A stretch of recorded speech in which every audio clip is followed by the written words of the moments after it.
You're live. I am alive today. You're alive. It's been a morning. It has.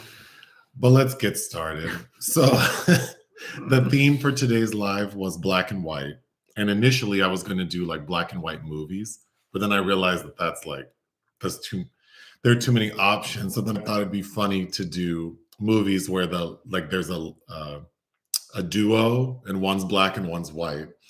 So the options were Lethal Weapon, 48 Hours, Brewster's Millions, Save the Last Dance, and The Bodyguard. The Bodyguard won. This was one of the most evenly spread polls because The Bodyguard only received 36%. Usually the winner usually has at least 50% of the votes. Mm-hmm. Which one did you vote for? Brewster's Millions, because I've never seen it. I would have voted for Save the Last Dance. Because I've never seen that. I've never seen that either. And I feel like that would have been fun. But I do like The Bodyguard. What's your history with this movie? My mother loved the soundtrack, so she would try to sing to Whitney in the car. Well, Jana likes to sing to a lot of things. She does.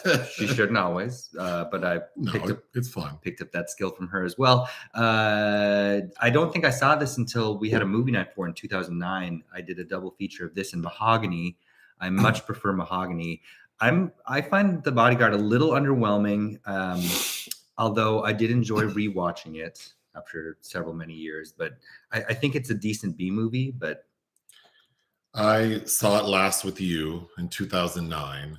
I also, because this is 1992, I remember watching this at the Dollar Theater in high school, like a year after it came out, and it went to the Dollar Theater. And I think I saw it maybe like 3 times at the Dollar Theater. I loved Whitney Houston, so I think that was the highlight.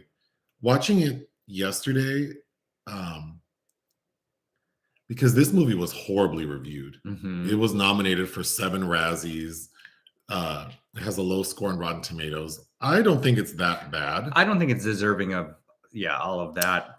But I don't think it's a great film. Whitney's not the worst. Her acting is a little wooden, but I think, well, we can get into it. Anyway, the story. A former Secret Service agent takes on the job of bodyguard to an R&B singer whose lifestyle is most unlike a president's. So Whitney Houston plays Rachel Marron. She's an A-list actor, singer. And unbeknownst to her, she's been receiving death threats via these like cryptic letters. Someone has like attempted to send her a bomb. Someone has broken into her home and like ejaculated on her bed.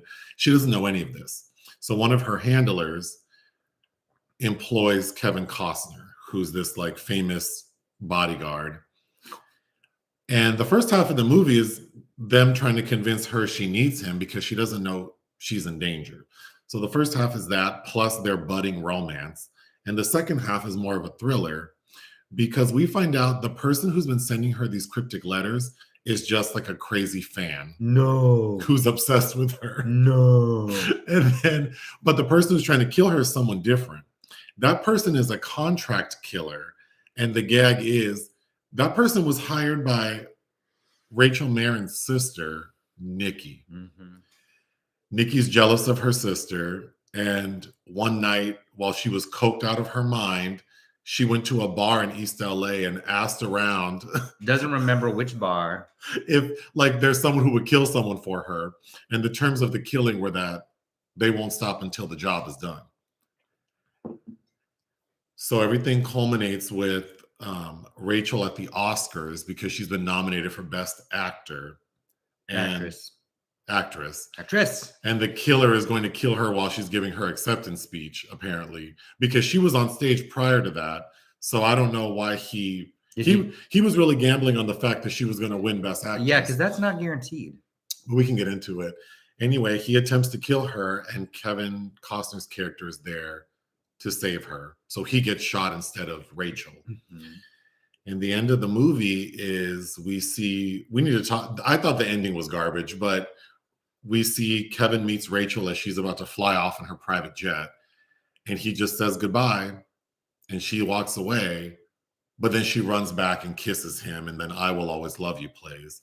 And then the final shot of the film is Kevin is now working again as a bodyguard, protecting a senator or a priest. I couldn't tell which one. I can't tell who he's there protecting, but he's standing back in the curtains. But we can get into it. The end. At the Rotary Club. Straight away, what would you give this movie? I think originally I'd given it 2.5, but I think it's worth a 3. It's entertaining. I would give it 3 out of 5. I do think it's well made, and it does feel like a big deal. Even 30 years later, like seeing Whitney, the first time Whitney stands up and turns around, Mm-hmm. She's so beautiful. And it's almost like I smiled because her acting when we first meet her is a little wooden, but it's like that's Whitney Houston. And she never looked better, never sounded better. So it just, even to this day, put a smile on my face. But I think the story, we should talk about the story because originally. Well, I mean, it was a script that was floating around 30 years almost prior to when this got made. Because I know we've talked about before, and some people tried to contest that. But it is. There are many places that reference that this was meant to be a Diana Ross vehicle in the 70s. Initially, I think with Steve McQueen, and then she was dating Ryan O'Neal. So it was supposed. But then they thought. I think part of it was audiences weren't ready for the interracial relationship of it, because the script was written by Lawrence Kasdan, who wrote did he write Empire Strikes Back? One of the Star Wars movies. First film that he directed was Body Heat, which is excellent, remake of Double Indemnity, and several other films that I like until he kind of fell off hard. But so Mick Jackson took the reins for this, who's probably not as well known a director as Kasdan, and it feels like this probably would have been better in the 70s, because I don't know that it's properly outfitted for the 90s and Whitney Houston, and kind of the confusion of, are we focusing on her singing or her acting? I agree. I could see this script working more with a better actor like Diana Ross, but with Whitney, I also feel like they probably tweaked it so the music is more integral in this film. Mm-hmm. Although upon a rewatch, even though the soundtrack is, the greatest selling soundtrack of all time and has these amazing songs on it, the music in the film is, we hear 5 Whitney songs in the film to some degree. And while they're integral, it's not a huge part of the movie. So it's interesting looking back that it's only because the soundtrack was so huge that I think we associate the music with the movie. But the movie, the music has kind of very little to do with it, because we hear Queen of the Night, which is the video Whitney is rehearsing for Rachel when Kevin, first meets her. Then at a point when Kevin's sort of thinking about his feelings about Rachel, he's watching her video for Run to You. Then when Rachel goes to Miami for a pre-Oscars party, we see her singing I Have Nothing. Then at the cabin, which we need to get to, Rachel's sister is singing Jesus Loves Me, and then Rachel chimes in. And then at the very end, when she sings I Will Always Love You, it's really just her from that I Have Nothing performance, like same stage, same styling. So it's interesting, but I wonder. So I think because of who's in it, like the fact that Whitney wasn't the strongest actor, I almost feel like they should have maybe waylaid or minimized the romance and focused more on the suspense thriller portion of the film. So maybe Whitney wouldn't have been her role would have been condensed. I think I'm more interested innately with the relationship of the sisters. Yes. And I again, because it's supposed to be a reveal that is relayed in this this dialogue and then she dies. Yeah. I much rather would have had hints of that earlier on. And again, you do see her, you see where the resentment is born from, but I also wanted them to have kind of a more caustic relationship. I agree. I think we could have minimized the romance between Kevin and Whitney and had more time with the sisters. And so that, because it's hard to separate myself from knowing the story, but rewatching it yesterday, the minute we meet the sister, it's like, oh, she's jealous of her famous sister. So it's so obvious that there's something there. But that kind of hatred, I just think you would see other signs of it than what we do. I would have preferred to get more. Like an old, I wanted it to be like an old film noir, I guess. Because we really only see one moment. So there's the moment when Frank goes to talk to Nicki in her like dance studio, and she's just very much like, well, this is my space with my things, and oh, I don't have any platinum records, but here's my little wall, and oh, Whitney, you know, it was like she took all the spotlight, and then Frank says you didn't want to sing, and she's like, well, it was clear there would only be one star in the family. And it's like, is that true? Because we have many examples of not even just families with famous people in them, but we have examples of like siblings who are both famous. Which, and again, yeah, this could be the Tamar Braxton story, really. Well, you kept saying that this could be Tony and Tamar. Or Solange Knowles. Or Solange and Beyonce, yeah. But I think what we needed then was the Rachel Marron character to be kind of like seen as stepping on her sister's neck. Like I'm playing like Whatever Happened to Baby Jane almost, where it's like I'm keeping you in a corner and not making you realize that you can still go out and realize your dream too. Yeah. But the only moment we see Rachel be like sort of minimizing her sister is when they're all at brunch and someone wants a photo, a kid wants a photo with Rachel. And the parent of the kid hands Nicki the camera. It's not even Rachel. But of course, Rachel doesn't say anything. I feel like, yeah, we needed more. But let's go through my notes. So Kevin Costner, I think he's like a nice looking guy. I don't think that he's anyone I would swoon over. Certainly like when Whitney turns around and sees him and you can tell that she's attracted to him. Intrigued. I thought he was really dull. And then when he is. The character of Bill, Bill Cobbs. Oh. I just gave birth. Imagine if your fart sounded like that. Like slow and like the Tin Man. Percussive. Sounds like the Tin Man. Bill Cobbs, who right before this was in my favorite Wes Craven film, The People Under the Stairs. I think Bill Cobbs does a good job with his role. But when he first goes to see Kevin Costner and he's basically begging him to take the job, Kevin's like trying to demonstrate his ability by throwing knives, and he like does 2 bad throws, like trying to be funny. But I thought the problem was that he's not funny. Like he's so flat that excuse me, it doesn't. He has no charisma. And then uniqueness, nerve, or talent. No, and then we cut to the next scene where he actually shows up at Rachel's mansion, which I read that the mansion Rachel lives in is the same mansion in The Godfather, where that movie producer with the head, the horse head, it's the same mansion. But anyway, when Frank shows up, he thinks he's real clever giving all those fake names. And it's just like, Which I could see Steve McQueen doing. Sure.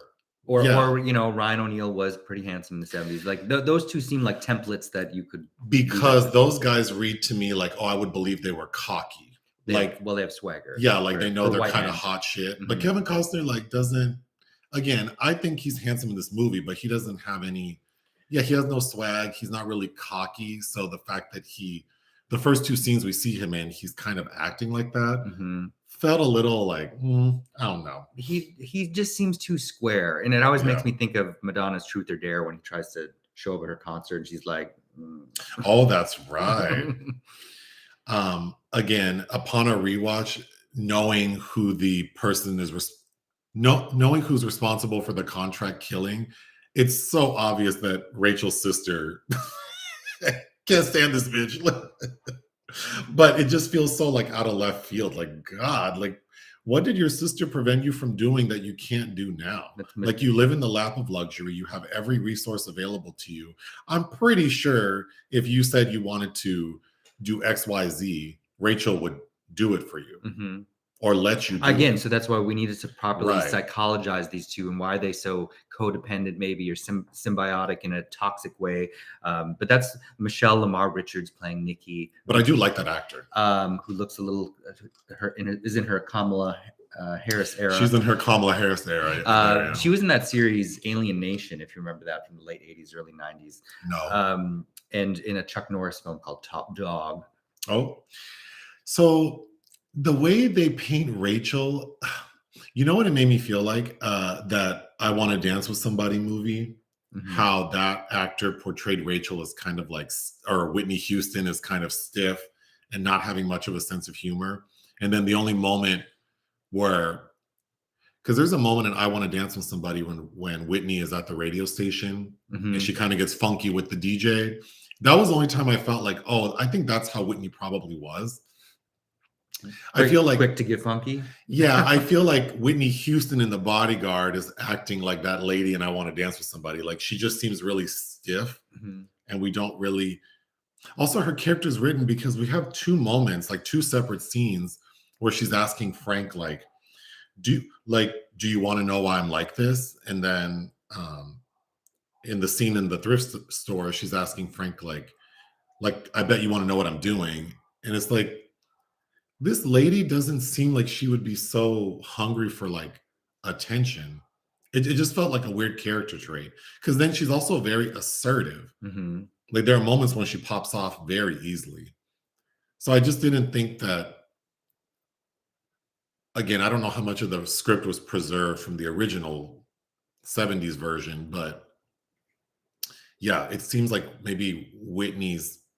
Like I could see Diana Ross playing coy and demure and building up to getting frustrated, but Whitney is just like, she seems really like phony, like she's reading lines that she memorized. Well, that scene in the thrift store where she's got that whole chunk of dialogue, and it's like, oh, this seems like we worked hard to get through this. Yeah, and then in the moments when she's popping off, it's like, oh, that felt more natural to this actor. Like, no need, I got this. So then, like at the point where Rachel warms up to Frank, she's telling him, which I thought was funny because it reminded me of the scene in Mommy Dearest where Joan is going for a jog. Rachel has on her jogging outfit and she goes to find Frank. And she's like, well, I can't really go on a woman like me can't really go on a date without a bodyguard. And that kind of throws a wrench in it. So maybe you would take me on a date. Like that just seems like a big leap. Like yes, we should talk about that date though, where they go see the Kurosawa film Yojimbo. I always laugh because I can't imagine Whitney Houston sitting through that movie. I just don't. But it's Rachel Marron. It's Rachel Marron doing it, and he's seen it like, what does he say, 62 times, which is like, oh, okay. Have you seen that movie? No, but I've owned it for years. It's one of the few Kurosawas, but Yojimbo and Sanjiro. So clearly Jackson and Kasdan are cinephiles, because at the beginning when we see inside Rachel's mansion, she has a bust from the film Metropolis. Oh, sure. I think that was an inspiration for the music video. Yeah, but which is interesting. But then they're sitting at a bar after the movie, and we hear like a male singer doing a country version of "I Will Always Love You," and then she's basically like, am I gonna get some dick? So then they go back home. But no, they go back to his place, and he has like a samurai sword. Yeah. And she's playing with it, swinging it around. And then she puts it at his chest, and he's like, let me show you something. And I always remember the scene where he throws her scarf in the air, like her silk scarf, and it just gets sliced by the sword. Do you know how fast I would have put that sword down? Oh, yeah. I would have dropped it right there. But then I like how we see the panties. The sword is also very phallic. Like she unsheathes him and she's playing around with it. And then there's a shot of her panties on the blade. That's right. Like Rachel. But then they get upset they get into an argument because the next morning, I thought she was being very unreasonable, because the next morning Frank gets up and gets dressed. And he's like, we can't do this. I'm sorry. Like, I can't protect you this way. It's not you. It's me. It was a bad choice. And she's mad. Like, so I'm a bad choice. I just thought that her reaction was very like unreasonable. She's being very illogical. Like, maybe, again, we needed to develop that impulse she has of she doesn't want to hear no for an answer, maybe. How many times do we hear about Frank and the Reagan thing? Because apparently he was part of Ronald Reagan's presidential security detail, Secret Service, during the time he got shot. He just wasn't on that shift. He was actually watching Jodie Foster in Taxi Driver instead. That's what But how many times do we hear about? Like 4 times? Yes, I haven't seen you since the Reagan thing. I haven't seen you since DC. Okay. When Nicki, the sister, so at a point, because up until the halfway point, Rachel's not fully convinced she needs protection, but then something happens where she finds out.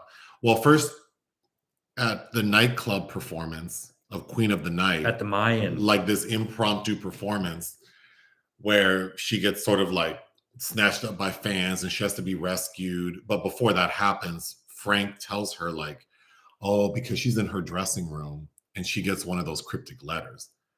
And Frank's like, well, you know, this is not the first time. And that's when she realizes that her team didn't tell her. Well, yeah, and they said they would. But they didn't. So now she's freaked out, but she still decides to go on stage. And then some bad shit happens. And then when she gets home, she sort of realizes she needs him and she agrees to do whatever he wants.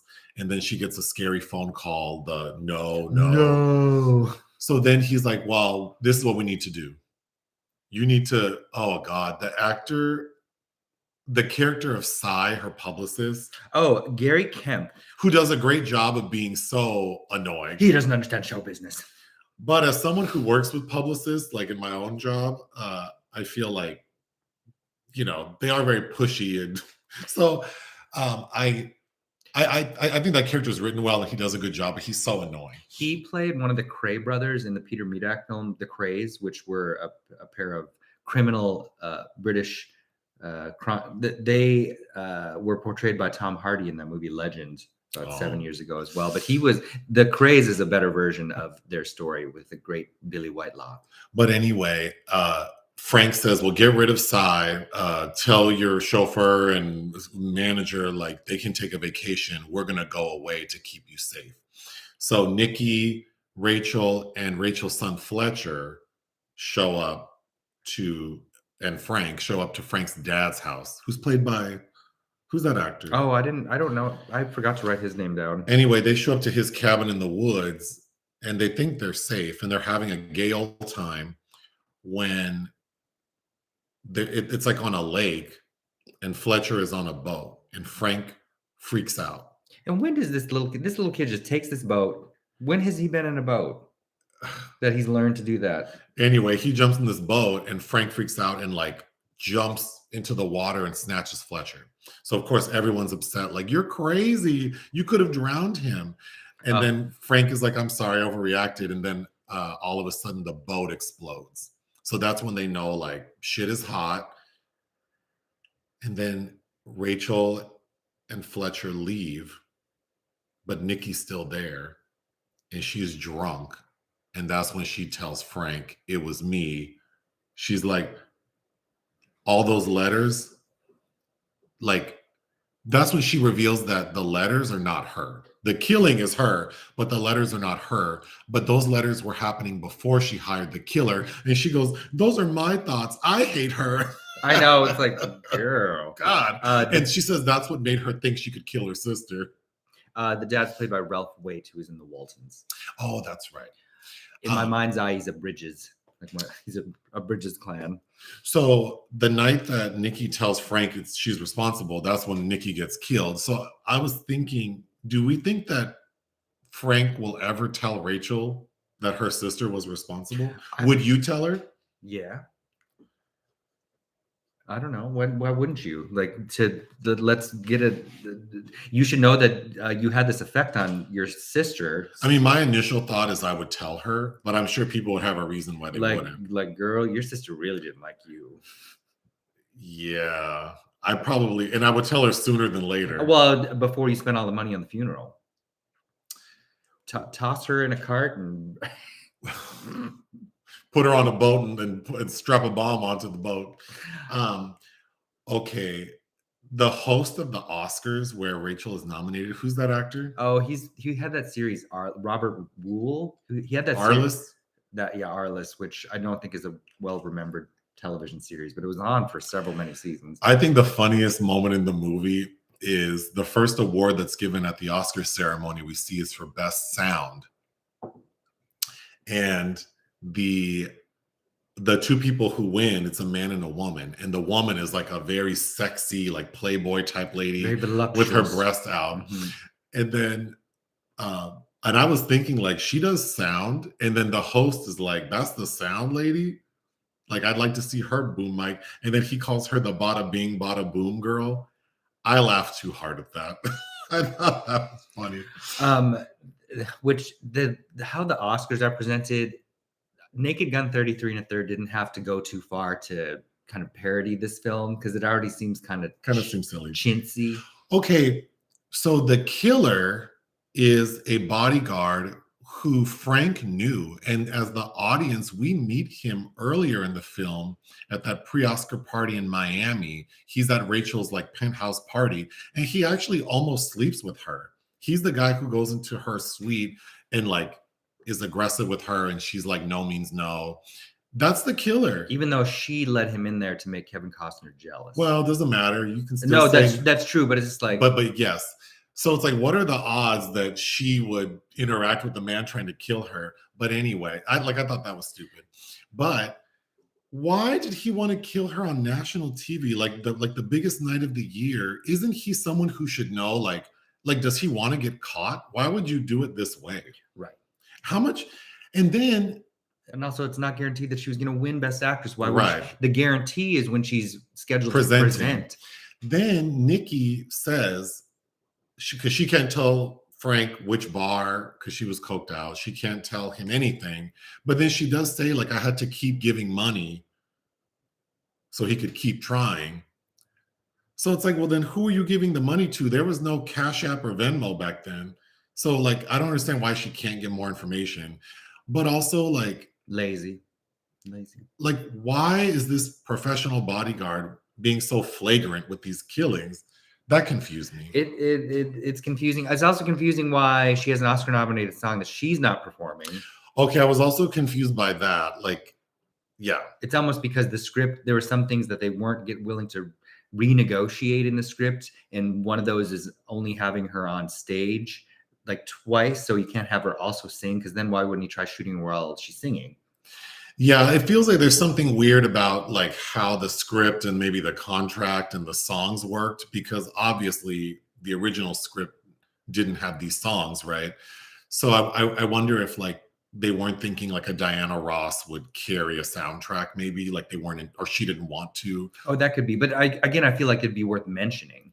Versus Whitney, yeah, like I was confused why we're told she's a singer, and then she's nominated for a movie that the song is also nominated, but a different singer singing it. But then we see her on stage singing that song in a different moment. Yeah, I thought that it's just interesting considering it's Whitney Houston and she's all over the soundtrack, but whatever, it's fine. Okay, the ending, I don't understand. So the shooting at the Oscars occurs at the Egyptian Theater, which is in LA, and then Rachel lives in LA. So after the shooting happens and we see Frank carted away in an ambulance, he is on the runway of this private jet saying goodbye. And she asked him, what are you doing here? I want to say goodbye. Where is Rachel going? Because the last we saw her, she was in LA, and her home is in LA. And how would Frank know that she's going back somewhere? And then when she turns around to like embrace him and kiss him, and then we hear, I will always love you. Like, does that mean they're a couple now? And if they are a couple, why did he go back to work doing this very dangerous job? And why do we need to see him protecting a senator or a pope? I don't know which one it was. I think they're more like on booty call level than a couple, but is what it seems like to me. So Frank is an F-boy. When I'm in town, I'm going to give you a call. And I didn't like that. I feel like I don't know. I don't like the ending. I didn't need them to be together, but I feel like we could have just left it at her kissing him, and then we hear I will always love you, and that's the end. I don't need to see him get off unemployment. Like, I didn't need that. Mm-hmm. Or we could have seen him sue her for getting shot. Something. And then we have Debbie Reynolds playing herself being a bitch. Yeah, I don't know why that was necessary. Okay. Which lends itself to the chintiness of it, I guess. I agree. I also read that Kevin Costner, this was just on Wikipedia, so who knows, but that there was a sequel and a script where Princess Diana would have been the lead, and that apparently Princess Diana agreed to do this movie, but then of course died. I would be curious to see that. I think it could have been fun if Kevin Costner did a series of these movies like The Bodyguard, and then each time it's him, but with a different A-list lady. Now we have the Hitman's Wife's Bodyguard, the hit movies. But we both said we would give this movie 3 out of 5. I can go through the comments. But first, I did not punch Nick in the face. Nick woke up with his eye swollen. So we had to go to the doctor. Yeah. Potentially a sty. So he has some ointment and some, and some hot compresses to get to. Okay. Yeah. I think Lethal Weapon was probably the one I was looking forward to the least. Yeah, I don't like the Lethal. Oh, I've only seen the first and the third one randomly on planes. That I added it because I haven't seen it in probably 30 years, so I was curious to rewatch it. Mel's hair has not aged well. Well, it's very 80s. It is. Oh, someone's watching us at work. That's nice. Yeah, the scene where she says she got high and found a contract killer, this is why I think the thriller part of it either needed to be more of like a romance, or it needed to be the thriller. Also, you were with it enough to hire a contract killer with a deal that's irrevocable, but you can't remember what bar or who you would get in contact with or how to stop it. And you weren't under high anxiety, but I don't know. You seem fine that it was going forward. It's when Fletcher almost dies that you're like upset. Yeah. Hello, New York. I also feel like if it's like contract, like I keep going until I kill you, well, the next time a payment's up, just slip a note in there that says like, hey, you can stop. I don't know. It just seems like you could stop. Yeah, I got tired of hearing that, like about the Reagan thing. Whitney was adorable.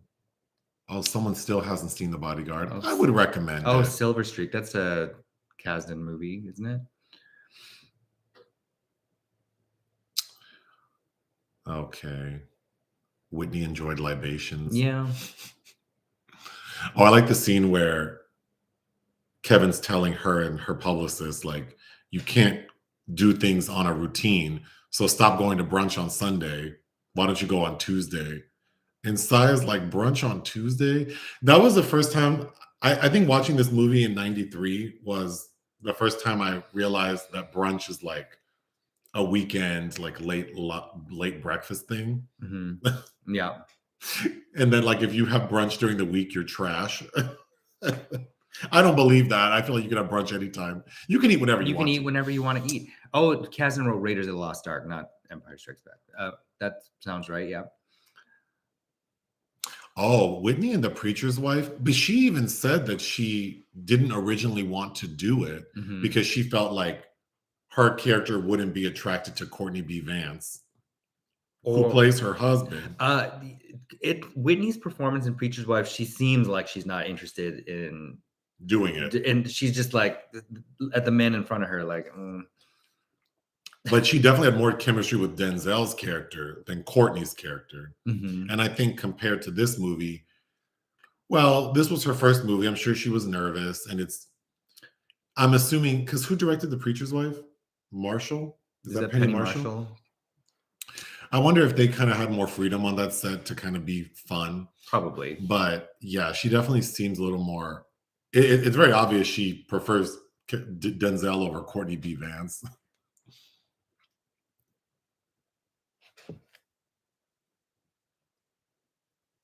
Oh, someone hooked up with a guy who was Secret Service trying to get his belt off. Couldn't.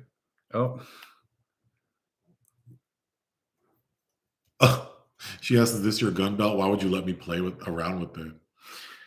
When I was younger, like much younger, I had a rendezvous with a gentleman who was a U.S. Marshal, and he would always have like a gun, like on the counter, and I was so like, can we put this shit away? Um, oh God, here we go with the J Lo being a bride. Poor thing. Well, it's her fault. The soundtrack is good because I mean, there's the 6 Whitney songs, but then the other side, because back when I had it, it was a cassette. The other side of the cassette is our other artists, including Michele Visage is on the from RuPaul's Drag Race is on the soundtrack. Mm-hmm. And in her book, she said that the money she made off of that song, she was able to buy her parents a house. Mm-hmm. Oh, this could be the Britney Spears and Jamie Lynn Spears story. Jamie Lynn. No, thank you. But could. You just gave birth.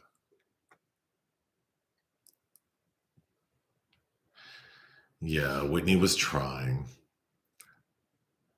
Kevin looks like he was squeezed out of a tube. His head is kind of like, yeah, like kind of like the shape of a horse. I don't know. Oh my God. Well, you know what, like oval and long. Equine.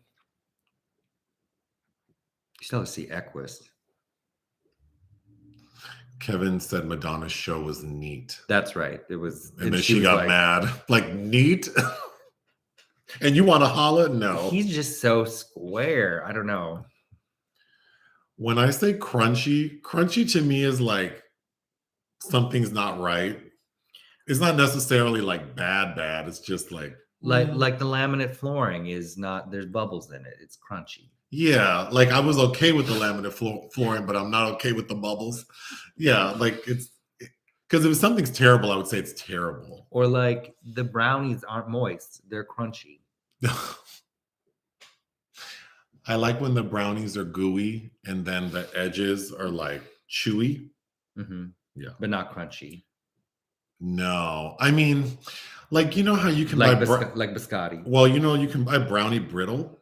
We bought it before. Yeah, it's just like you need a lot of milk, and then it just I don't know. Eat that like cereal. Yeah, it's all. Yeah, you might as well just crunch it up and put milk on top. Mm-hmm.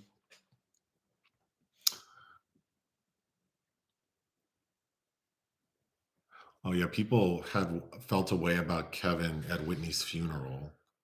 I remember thinking, like, had he spoken to her since they filmed it? Like, it didn't seem like Whitney and Kevin Costner were close beyond the filming of this movie. So I did think it was kind of odd that he was like a prominent part. Did he say something like whatever? Whatever. Yeah. What about the hair? I thought Whitney looked really nice. She did look nice. Her hair looked nice. Her eyebrows look nice. She looked. They were very 90s. They were shaped like a comma. They were. I kind of like. But she looked gorgeous. I like the look. Yeah, she looked gorgeous. When Nicki tries to hit on Kevin Costner, he's like, "You're a lovely woman," but no, thank you. That's like when people try to push up on me, and I'm like, "Thanks for the compliment." I had a friend in college, a beautiful lady, well, young lady back then. So everywhere we would go, because I would go with her to like clubs and bars, like not gay spaces. So men would always be up on her, and she had an attitude. Mm-hmm. Like, if you think I'm bad, I used to be like, damn.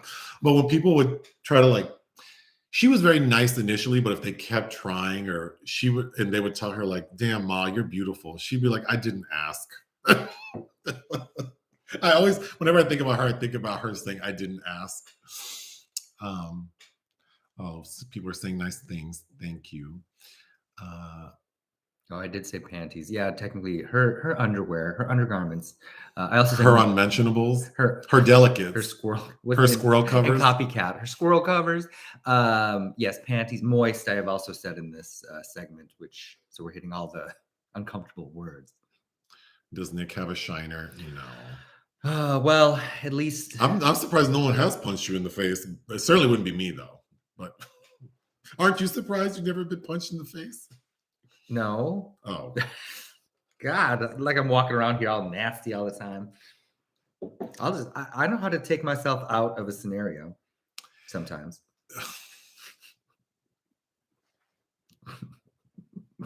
Wow. Which is the one I watched? Naked Gun 33 and a Third? That's the one, yeah, with Raquel. It is funny. How do you feel about a second Beetlejuice being made? If Tim Burton can get back to his glory, great. I will have to wait to see.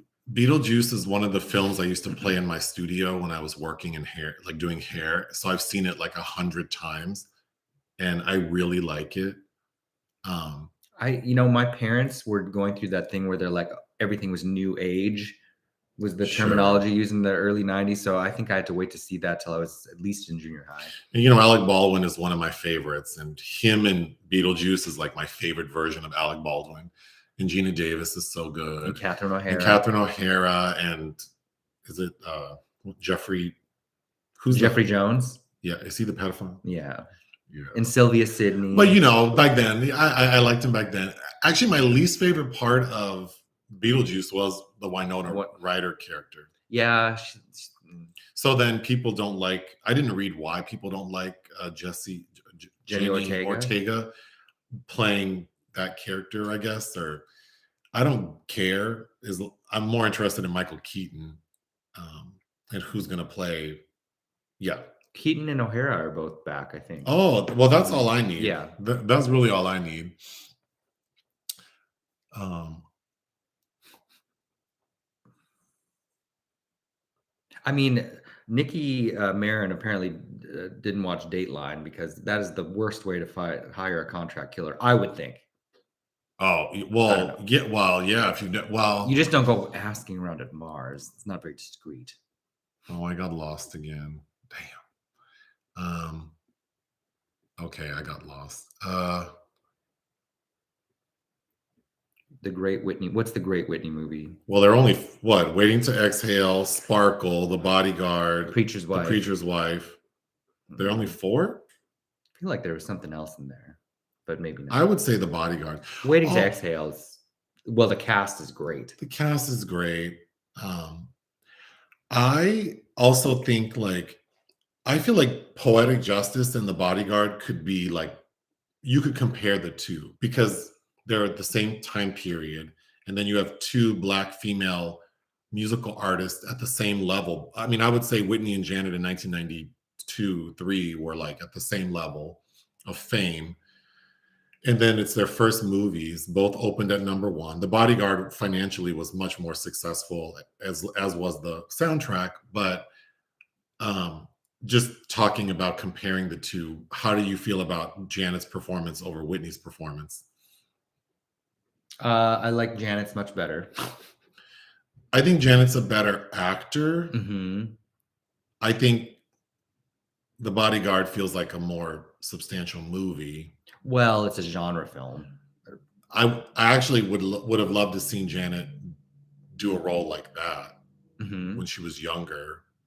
But yeah, I think Justice is a more interesting role. Oh, for sure. Yeah. Especially because Whitney's playing kind of herself, right? Like an A-list entertainer in need of some bodyguarding versus Janet playing, an around-the-way girl, grieving the loss of her street pharmacist boyfriend.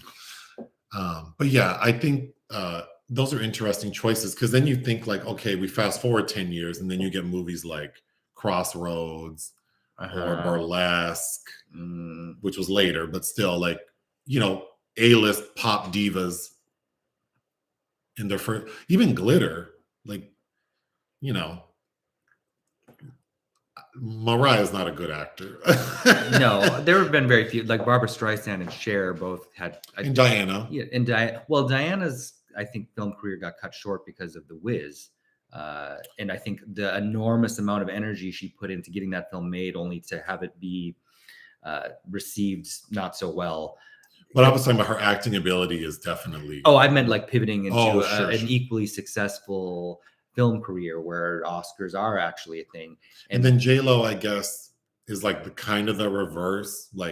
J-Lo is the equivalent of the Jack in the Box chain, where I have a little bit of everything, but I don't know. You can get burger, teriyaki bowl, mozzarella sticks, a box of mini tacos. You can get everything. But that's not the best version of any of those foods, but they're all sold here. Yeah. Is Whitney in Princess Diaries? Oh, Whitney's in the Cinderella movie with Brandy. Oh, that's right. But that's more of like that's a TV movie. Well, it's also, I mean, it's good, but it's camp. I mean, I feel like Mhm. it's meant to be fun. Would we ever review Mulholland Drive? Yeah. Yeah. I love Mulholland Drive. I feel like, yeah. Feel better, Nick. I gotta burn the hell out of my eyeballs. Oh, Marga said Jennifer Lopez movies can give you a sty. I think they did. Maybe that's what, maybe you watching The Mother and Hypnotic back to back gave you this sty. Something happened. Who do I sue? Guarding. I've never seen Guarding Tess with Nick Cage and Shirley MacLaine. Hi, Shirley. My partner loves this movie. I would watch it again. I mean, not like this year. No, I could wait another decade. If it were playing like at a drive-in, I would watch it at a drive-in. Sure. Yeah. It would have been better if it were outer space. We bring so much joy and actual authentic laughter. Oh, well, I'm glad someone enjoys us. That feels nice. Hi, Cleveland. I like Cleveland. I've been there once. I was on Nick was on the jury for the Cleveland Film Festival. Yeah, I was a juror. You were I was a rural You're juror. a rural juror. And I used to, before I met you, I used to go to Cleveland now and then, just for funsies. Mm-hmm. Someone wants to know what we think of Titan. Teton. Teton. We did a review for Teton. I think we did a podcast. Oh, there's a podcast episode of Teton. And I reviewed it for Ion Cinema at Cannes. I don't recall what I thought, though. I liked it more than you. Thank you, BMCK. Nick is leaving for Cannes tomorrow. Tomorrow with a swollen eye. Yeah. Oh, someone said, I think I saw a comment, I don't know if I skipped over it, that the Bodyguards, like that we had already talked about it. I think we mentioned it on the podcast because there was talk of like redoing it with Megan Thee Stallion, I think, or Cardi B. Wasn't there a headline like 6 months ago? Somebody has been talking about remaking it. Yeah. Oh, because I remember thinking like it would be so different nowadays because of technology and social media and security. I feel like you could do something interesting with it, but I think it would have to be a stronger actor than Cardi B. Like, because then it's just going to be like, yeah, I don't have faith that she could. It's going to be like Jessica Simpson in that remake of Working Girl. That's at the level called Blonde Ambition. That's at the level the Cardi B remake probably would be at. We filmed our review for Master Gardener like a week ago, but I'll drop it next week. Yes, I saw it in Venice. But Nick has seen it twice. You saw it in Venice last year? Yep. And then, so of course, I was excited for Joseph to watch it with me. I think Sigourney's awesome in it. Well, let's save our comments because we have a 30-minute review for Master Gardener, if that tells you anything. But First Reformed was my favorite film that year that came out. Card Counter, I didn't love as much, but there are things I did like about it. Paul Schrader's a master filmmaker, even when he misses. But yeah. Someone watched Mulholland Drive for the first time. Please review. That movie was practically perfect. Well, you think it's excellent. Yeah, that's a 5-star film. I haven't watched in years. It should have won Cannes that year. That's why I have an eternal grudge against Nanny Moretti and the Liv Ullmann-led jury, but whatever. Michelle Visage used to be part of a group called Seduction. Seduction. Yeah. And their big song was It Takes Two to Make a Thing Go Right. Watch this get demonetized for licensing. No. Yeah. So she has a one hit song. Oh, hi, Taiwan. It's 2 a.m. here. Oh. Up late. Well, is it? Yeah, you're up late. Don't get a sty. Oh, yeah. I wonder if that caused your sty. Probably not. I stay up late every day. It's not that. I want brownies too, actually. Is The Bodyguard not the best-selling soundtrack of all time? Well, it was. I think it still is. I don't know what else would be. Well, if it's not, it's one of the top. Do I think there's any hope for Prince Harry and Prince William's hair? Shave it. Shave it. I mean, unless they get like transplants, I don't know. William needs to just buzz it all off. and Harry's getting close. Oh, more brownie comments. It's true. Kevin and Whitney might have been thick as thieves, and I don't need to know anything about it. But oh, I got lost again. Damn. Shoot. One of my sheep sheared by a charlatan. Shoot. I'm a sucker for a flaky top. Like he doesn't show up. Are you talking about like a hookup that doesn't show up? Find a lot of those in LA. Or the brownies where the top is flaky. Yeah. When someone pushes up on me, I tell them to put their glasses on. If someone tells me I'm handsome and they're wearing glasses, then I usually comment like, "Oh, well, you're also wearing glasses." What they can see with the glasses. Or well, like, "Oh, your prescription needs to be updated." Oh boy. Yeah, Alec Baldwin is very handsome in Beetlejuice. More nice comments. Thank you. Oh, Jenny Ortega's playing Winona Ryder's daughter. Oh, I wonder if Gina Davis and Alec Baldwin will be in it. Probably not.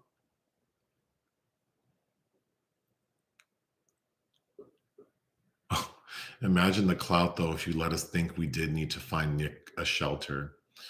If I would be more likely to be abused than Nick. Boy, God. Am I lying? Who's more violent? I'm not violent.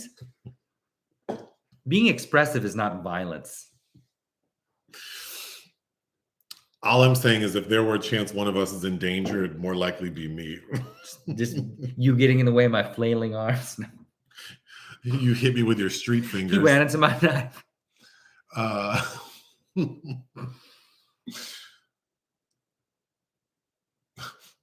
say damn like I'm straight out of a 70s blaxploitation film. I'll take that as a compliment. Pussy Jones. Oh, That's the Way Love Goes came out 30 years ago. That's true. Oh, I feel old because I remember being in high school and I remember sitting in my mom's Mazda 626 listening to that song on CD because that's the only CD player I had access to at the time because I didn't have my own personal one. So I'd have to go sit in my mom's car and listen. Please protect Nick. I need protecting. Oh, hi, Norway. A crush on Beetlejuice? So you like problematic men? Yes, that makes sense. No. Mariah's good and precious with her little mustache. Mm-hmm. Oh, the same guy, cinematographer of Bodyguard, shot Precious. Oh, I didn't know that. Mm-hmm. Not Jack in the Box. Does Jack in the Box have sushi? No, they don't. I think they do. Well, if the gas station has it, I don't know why Jack in the Box would. Right? The Wiz could have been better. No, you did not just call J-Lo a mall food court. I mean... Oh, Lady Gaga. I think of modern pop stars, I feel like she's probably one of the better actors who's making more of a legit career. Sure. Yeah, for sure. We'll see. I don't dislike Lady Gaga. No. House of Gucci's a joke. But, yeah. That's not her fault, though. No. Ridley Scott had no business directing this film. But she seems like she really did try hard. Gucci. Papa. Diana was nominated. She was nominated for Lady Sings the Blues and lost to Liza, which I don't know how I feel. Like, there's only been one tie, and that was Barbara and Katharine Hepburn. If there was any year to do a tie, it should have been Liza and Diana, but... Yes, I was not banned from Cleveland. Have you ever watched Eurovision? No. Just that terrible it was entertaining, that Will Ferrell movie. I had a coworker who was very Euro. He was from Greece, and he was very into Eurovision. So every year he would like talk about it, but I've never watched anything.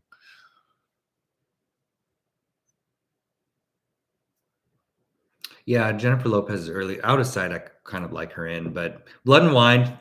I remember some interesting accent work.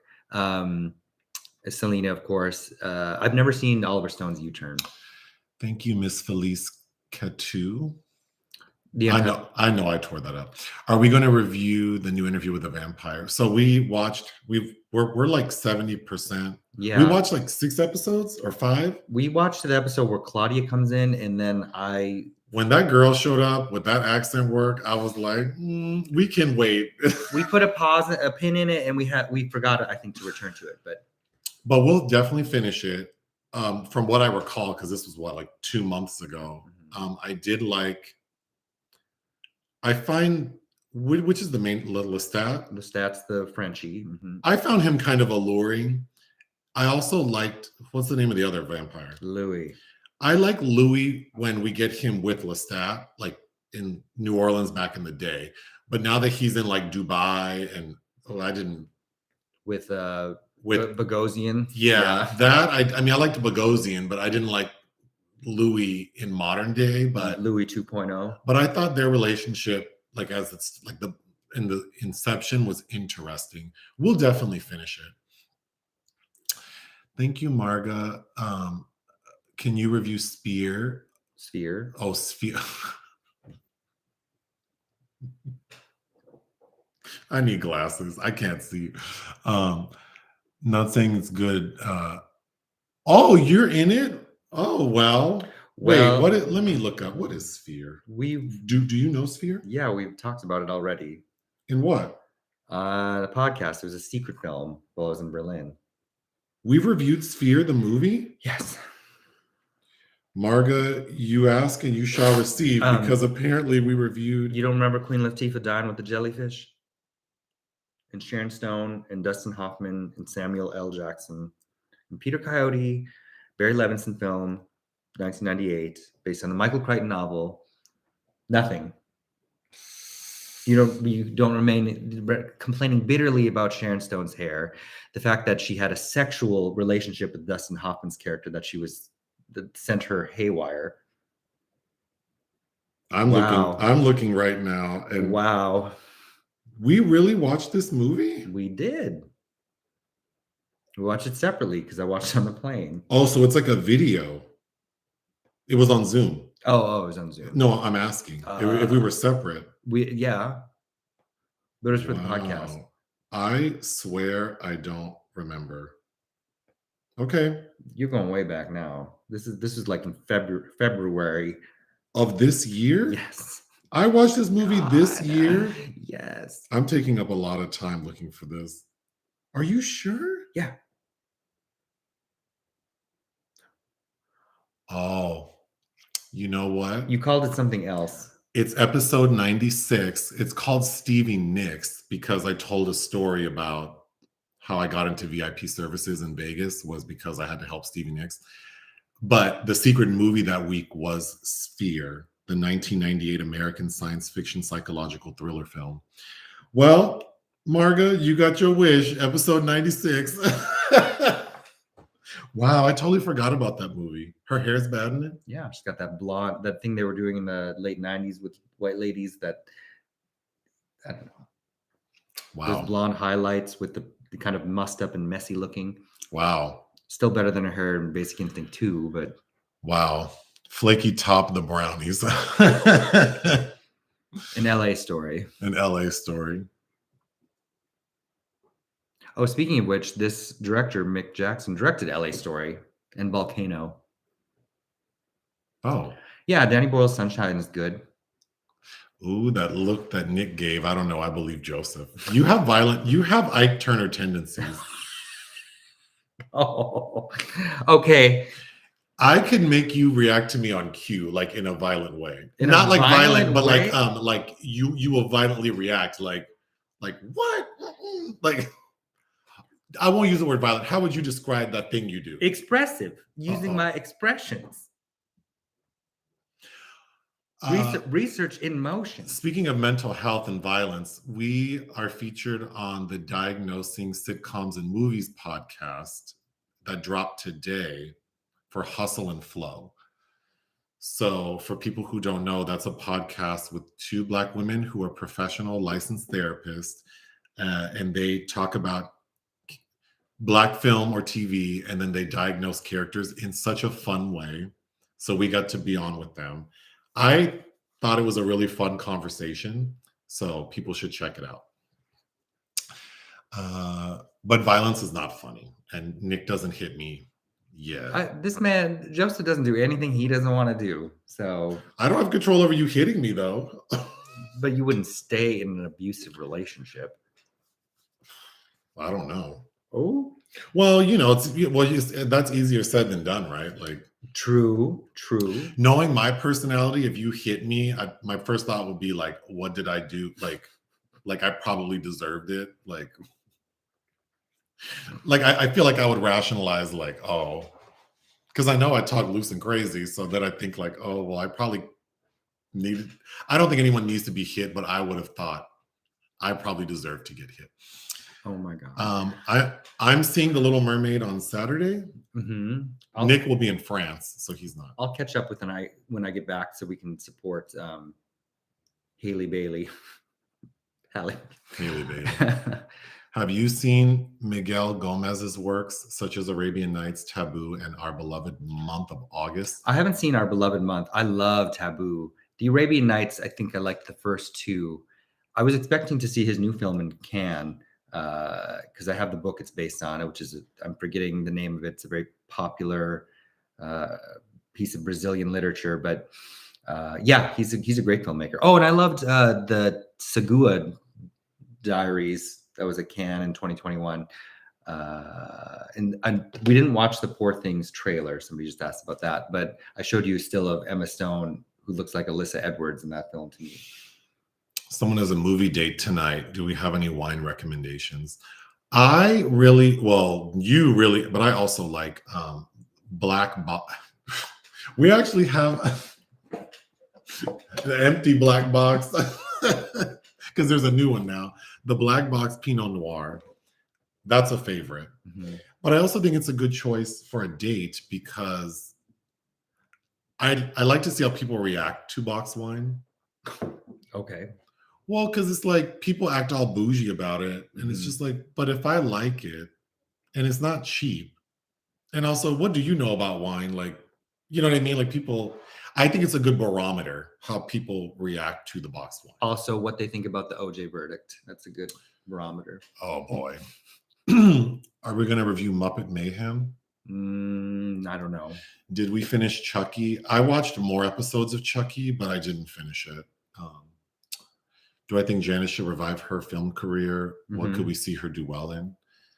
I think with her current appearance, I feel like she'd have to play like someone who has access to money to explain why she looks snatched. Or I could see her being like a villain. Yeah. I could see her doing something. I think she had, before her kid, over a decade ago, I remember she said there was a deal that she penned with Lionsgate, I think, to direct or develop something, and then life got in the way. Have you heard of a film called Old Women or Caged with Agnes Moorehead? It's great. We own it. Mm-hmm. Well, that could be a secret movie then. Well, women in prison films would be a good poll film. Oh, maybe we should do that instead. We should do a poll about women in prison, and then Caged can be one of them. Mm-hmm. Is it Nancy Kelly? No, not Nancy Kelly. Eleanor Parker. Isn't she the lead in Caged? Oh. She's the one that's in that movie with Joan Blondell called Lizzie, which is based on a Shirley Jackson novel, where she's like, Joan Blondell goes, "You look like a slut." And she goes, "Look like I am."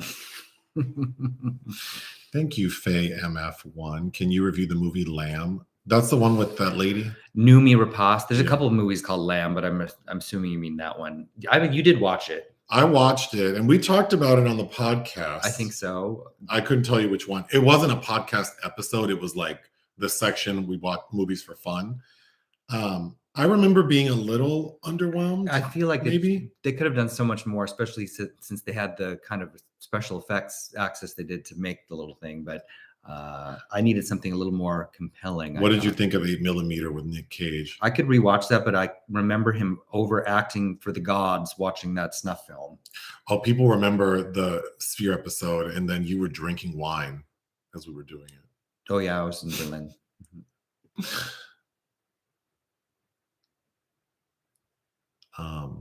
Although now I want to know, is that on like streaming? Is that how we watched it? You should, Marga, you should put like the timestamp of when we can see you in Sphere. I think that'd be fun. Because I can't rewatch that movie from beginning to end. I do not have Ike Turner tendencies. I think you're demonstrating some of those right now. Laughing jovially at being called an abuser. You're aggressively expressive. Yes. It's called being homosexual. Oh. No, I kid.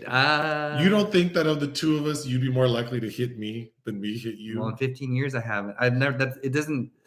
In my mind, hitting somebody is never my. That has never been something like, oh, I need to do that.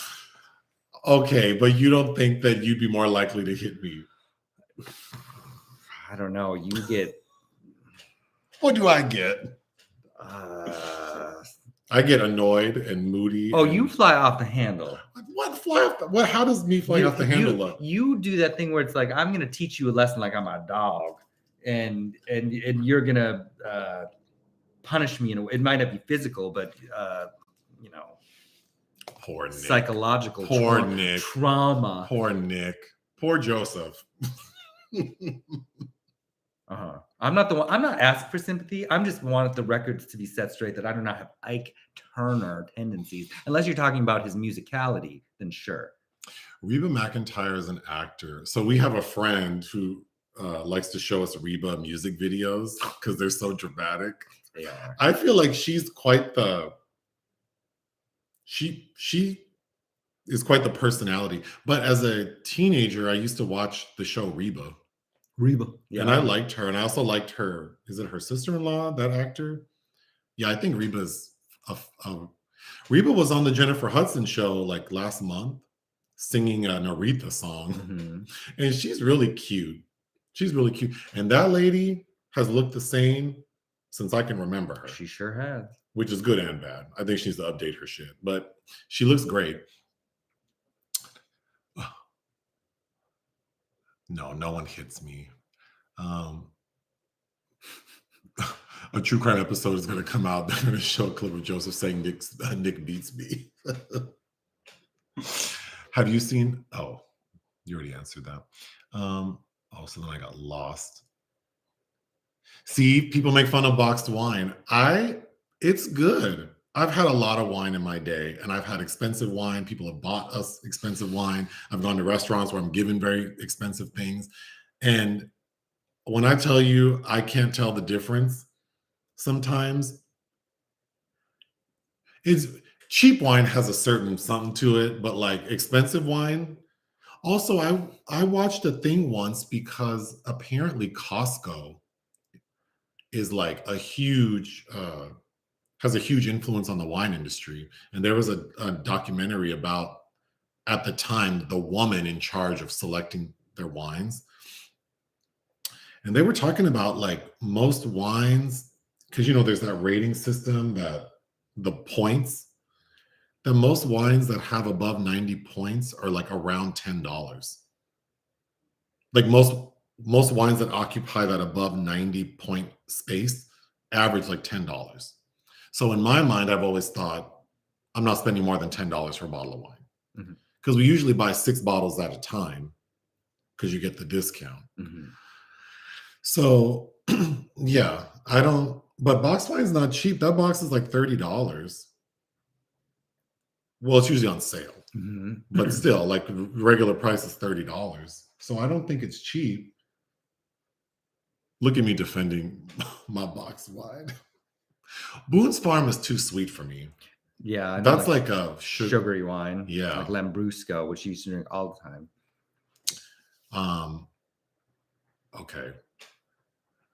We just received another gift card in the mail for PF Chang's, so I gotta go eat. So thank you to the PF Chang's gift cards. We do love these. I love all sorts of gifts.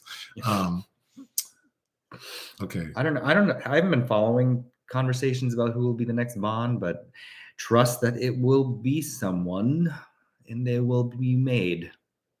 Oh, now I'm provoking you. We woke up and chose violence this morning. Aggressively expressive is part of the film scholar's job. Well, I don't want y'all complaining about Kevin Costner being inert. Does Nick say, "Anime Bullock, you hear what I said?" And bring out he does have cowboy boots in here for a Halloween costume. Nick and said, "I created rock and roll." They are too small. They were not worn. What's one of your favorite gifts or moments with each other? Let's see what you remember. Well, on Nick's, on my birthday, the first year we met, or your birthday on the first year we met. I think it was your birthday. Mine. No, it was my birthday. You gave me a card. No, we just met around the time of your birthday, so I baked you a cake. On Nick's birthday, like a month and a half after we met, he gave me a card, and in the card was his house key. Right? Mm-hmm. I thought that was a nice gift. But actually, my favorite gift is Nick makes me homemade birthday cards every year. You skipped a year once, I think during COVID. Yeah, well, I didn't have access to a printer. Because he uses office supplies. But every year except 1 year, he makes me like homemade cards, and they're always the same. The front will be like a popular movie, but he'll change the name. So an example would be like, can you think of any? I can't. There's one right. Isn't there one right next to me? Oh, it's on my desk. Like the one you gave me most recently is like, "Are you there, Margaret? It's me, Tolu." And Tolu's a reference to a comedian I really like, Patrice O'Neill. So he'll make a fake movie poster, and then when you open it on the left side, he'll make a fake like plot synopsis that is really funny. I've actually thought about at one point I was thinking it'd be fun to make like a website or like an Instagram page. I could make an Instagram page. The problem is we'd have to like craft new images for the poster. Yeah. So that'd take a lot of work. But actually, maybe I should do that because that'd be a way for me to preserve them. On the inside will be a fake plot synopsis, and then he'll put a soundtrack. So he'll make up a fake soundtrack with fake songs that is really funny. And then he'll put critics like reviews, like quotes. And usually there's always one from Britney Spears. But he's been doing this for years. So I think that's my favorite gift. I think the one that sticks out was there was that movie with Hugh Grant and Sarah Jessica Parker called "Have You Heard About the Morgans?" And when you put "Have you heard about the Gorgons?" And Sarah Jessica gave her the face of Medusa the Gorgon. Yeah, I like shit like that. Maybe if we blow up, I'll have like a graphic designer. Like I'll pay someone to turn the posters into something that looks like digital. Oh God, Anguish with Zelda Rubinstein. I made you watch that with you and my mom and my sister watched that together. That is a fun movie. Oh, Irish Marie, thank you for this comment. Nick, you still look great even when not feeling well. Oh, thank you. He needs reassurance. Well, who likes to walk around looking like they got hit? Not me. People think we're funny. What do you rate Scarface? I haven't seen Scarface. I've been wanting to rewatch that so bad. Okay, I need my PF Chang's. Thank you, SB and SD. Bjorgen. Was Joseph on the box wine before the stream? Do I seem drunk? Although yesterday we ran out of creamer, and I will drink black coffee, but it's not my favorite. I only drink black coffee. And someone gifted us some creamer that's like tequila. The realtor did. So I filled my cup up with that yesterday, and I had to work too. Well, I shouldn't say that actually.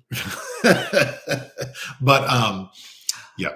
Ilsa, the she-wolf. 99 Women I've never seen. I think Mercedes McCambridge is an old battle axe in that. I've always wanted to watch that. Women in Prison would be a good pull. We can tell Nick is a romantic. He is. More than you. And very creative. Yes. I do need my PF Chang's. Honestly, I think it's interesting because I think people think you have to buy. I also feel like people think I'm fancy, which I'm not at all. Do you think I'm fancy? At all? I mean, I only spend money on two things, which is having a nice house and a nice car. Mm. But other than that, I don't spend money. What do I spend money on? Let me count the ways. No, what do I spend money on? You let other people spend money on you. Sure, yeah, but I mean, I'm not fancy. But anyway, when it comes to gifts, I think making cards is like the nicest gift. Yeah. So it's funny that people always feel like, oh, it seems cheap. Because to someone like me, that's like, because who makes a card? Like it took time. Like knowing someone thought about it, or like if people write like a note, because we receive notes that people wrote like to us. Mm-hmm. Yeah, I like that. And I think that's really sweet because it's like someone took the time to like, take out a pen or get on their computer and print out something. I mean, I like money and gift cards. I'm not going, don't stop. But but I do think like notes or handmade things are really sweet. We'll have to put mothers on the list for the women in prison. Make a note. Wait, what? Mothers. Oh, the movie Mothers. Oh, do you want to make that our next poll? Sure, it'll have to wait till I get back. Oh yeah, it won't happen for like 3 weeks then. Mm-hmm. All right. Well, favorite 90s TV show. Well, you probably didn't watch TV in the 90s, did you? My parents watched Seinfeld, so vicariously, of course, had to sit through that. I guess I would say the Cosby Show / a different. Well, it would be a Cosby Show, a different world, and Living Single. I think what made me happy as a kid before I knew about the world was TGI. Thank God, TGIF. Oh, and then we watched Step by Step with Suzanne Summers, Patrick Duffy. We watched that. Family Matters. Dinosaurs. Oh yes. And Living Color. How can I forget about Living Color? Yeah. We had an episode where we argued over Silly Braces movie. What is that? Oh, Earwig. Were we fighting? Oh, because you read the book it's based on. No, because I really liked the film, and you did. But you also read the book, and I did. So you were filling in stuff as you're wont to do, and I wasn't feeling it. But I didn't think it was a bad movie. I wanted to watch Blade because you told me Parker Posey's in Blade? Blade Trinity. So now I want to watch that. But you said I already watched it. We have watched all three. Yeah. Okay, I did like Martin, like seasons 1 and 2, but and we rewatched Martin's fun, yeah. Last year, like all of them. And the later, like the final two seasons are. I definitely prefer Living Single over Martin, and I was not I've seen every episode of Fresh Prince of Bel-Air, but when I think about it, it's not something that. Yeah, I'm not a Will Smith fan. I'm not really either. He rubbed me the wrong way. And when Aunt Viv went away, like the original Aunt Viv, I was not feeling that. Well, he didn't like her. Yeah. Life Goes On. I remember watching that with Corky. Oh yes, yeah. In China Beach, I remember my parents watching because the opening song is the Rolling Stones' "Painted Black," right? Is that on China Beach? Is that Dana Delaney or who's Dana that? Delaney? Yeah. Mm-hmm. What's the show with Jordan Catalano and Claire Danes? My So-Called Life? Yes. Which is only in one season.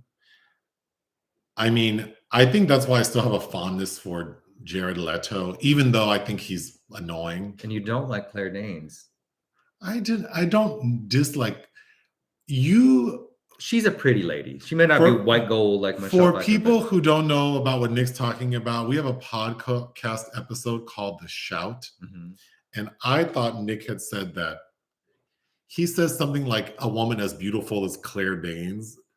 And then I go on a rant. But I don't dislike Claire Danes. Okay. Oh, yeah. Living Single. But I didn't watch that till I was an adult. Oh, And Saved by the Bell. Yeah. Step by Step also had that character Sasha, the cousin who played. I also really liked Didn't he him. end up being a wife beater? Speaking of Ike Turner. Speaking of Nick,